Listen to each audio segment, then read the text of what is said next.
E mihi ana taranaki whānui ki te upoko te ika ki te whakatau a te karauna. Kia whenua tāpui i a rātou te whitu te kaumārua heketea i te motu kairangi ara i Watts Peninsula o tira ko Mātai Moana tetahi atu ingoa ona.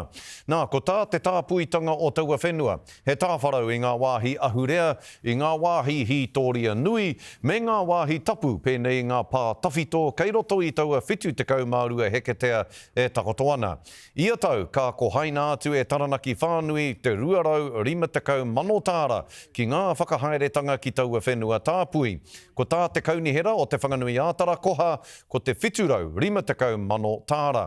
Hei tā te tāhuhu rangapū o taranaki whānui a Kara Puketapu Dentist, ka nui te mihi ki ngā minita ka wanatanga nei kia Chris Pink, rāua ko Tama Pōtaka, tai au tira hoki ki ngā ringa mahi o te papaata whai me toi tū te whenua.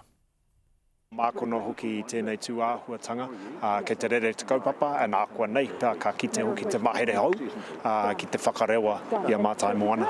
Hei kaupapa nui tēnei, mo te iwi. Ina hoki, kua roa mātou e takahi ana i tēnei huarahi. Kia rongo ai mātou i ngā reka, i ngā hua o tēnei mea te mana motu hake me te tino ranga tiratanga. I kauhau tia ai, e tō tātou ariki nui e kuini ngā waihono i te pō. Ka riro mā tētahi tarahiti Tūwao Hall, taua whenua e whakahaere he rautaki whakawhanake ko tahi rautau te roa tāna. Ka mutu, ka whai wāhi te tūmatanui katoa ki te whakaputa whakaaro ki taua rautaki.